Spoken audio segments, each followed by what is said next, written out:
आपकी क्या आशा है और क्या आप चाहते हैं कि किस तरह से आपकी मदद सरकार करे? सर अब ऐसा होता है, देखो ये फसल तो नष्ट हो गई है, सब सोयाबीन सब सूख गई है, इसमें कुछ दम वाली कुछ बात भी नहीं रही है। इनमें काट के क्या करते हैं, इसमें हम मजदूर लोग काटते हैं तो 200 रुपये बीघा बताता है, 200 में हमारी पूर्ति नहीं होती है। इनको क्या करते हैं, घास फूस का खाना हो जाता है और कुछ भी नहीं होता है, इसमें दम कुछ भी नहीं है। और सोयाबीन सब हमारा नया बहादुरपुरा में, जूना बहादुरपुरा में नष्ट हो गई है सर, बिल्कुल उड़ गई सोयाबीन, हवा में ऐसे हो गई है साहब। पानी का व्यवस्था बिल्कुल, एक पानी गिराने 1 महीनों 10 दिन हो सबका है। और आसपास कौन कौन से गांव हैं जहाँ पे समस्या हुई? आस पास में इधर पीर हमारा है, खेड़ा है, बोरखेड़ी है, असाड़ी, अन्या डैम, ये सब हालत ऐसी हो रही है।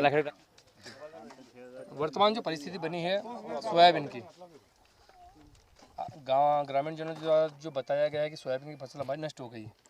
आप युवा हो, आप क्या कहना चाहते हो इस बारे में? आप अच्छी तरह से जानते हैं कि आपने सभी किसान भाइयों से भी सुना ही है कि हमारी फसल अच्छी तरह से नष्ट हो चुकी है और ऊपर से पानी भी नहीं गिरा अभी तक।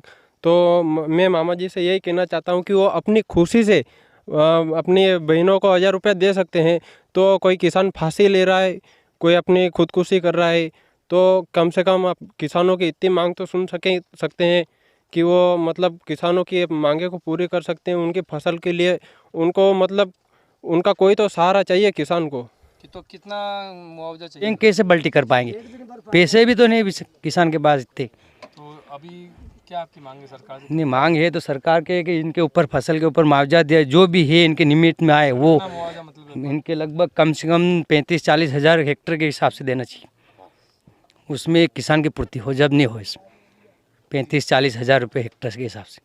हाँ, तो विधानसभा चुनाव जो आ रहे हैं अभी, और हमारे इधर बताया जाता है कि मुआवजा बहुत ज़्यादा मिलता है, ऐसा बताया जाता है। नहीं कहाँ पे आधे का मुआवजा नहीं मिला। अभी पूछ लो इन किसानों को, अभी तक नहीं मिली, राहत राशि भी नहीं मिली इनको, मुआवजा भी नहीं आया। दूसरी लिस्ट आने वाली है, अभी उसमें भी नाम नहीं आएगा। अब 10 तारीख सुन लेगा, 10 तारीख आया नहीं कुछ नहीं। बिल भी देखो तो बिल बढ़ा के दे रहे, 1-1 हज़ार रुपये दिए तो क्या होगा, 1500 का बिल दे रहे हैं अभी। आ रहे, बिल्कुल आ रहे, 1500 का बिल दे रहे। 1000 रुपये लाडली बहन को दिए, क्या हुआ? आप जो गांव है आपका, आप यहाँ के सरपंच प्रतिनिधि हो जी। तो वर्तमान में जो परिस्थितियाँ बनी हैं, क्या आपने शासन को इससे अवगत कराया है? नहीं, शासन से अवगत तो करवाया है, जो बात चली भी रही है, पर नुकसान बहुत हो गया क्योंकि पानी बारिश कम हुई है। कम होने के खातिर सोयाबीन क्या कि 60 किलो 50 किलो बीघो सब निकलेगी, बाकी इस पर 35-40 किलो बीघा का बीज ही डल गया है।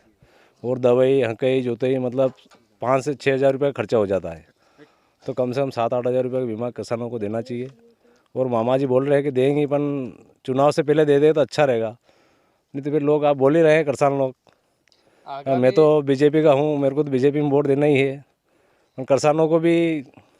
नहीं, सही बात है आपकी, लेकिन जो लागत अपनी लगी है खेती के अंदर, वो लागत भी अगर इस बार नहीं निकल पाए और पानी नहीं गिरता है तो आगामी फसल के लिए फिर किसान कैसे तैयार? कुछ भी नहीं होगा ना, सूखा ही रहेगा, तो ऐसा ही पड़ा रहेगा। वाटर लेवल बढ़ी नहीं है तो फसल कहाँ से होगा आगामी?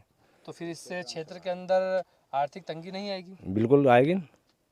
किसानों किसी ने मान लो बैंक ले रखी है तो कोई बैंक नहीं भर सकता है, किसी ने वो शंभू ले रखा है, किसी ने लोन ले रखा है, सभी, क्योंकि आजकल तो सभी वो चलता है। किसानों के पास रहता है क्या है, खेती के अलावा और क्या है, कोई बिजनेस तो है ही नहीं। तो आपकी क्या मांग है सरकार से? सरकार से यही मांग है कि शिवराज सिंह चौहान जी से यही कहना है कि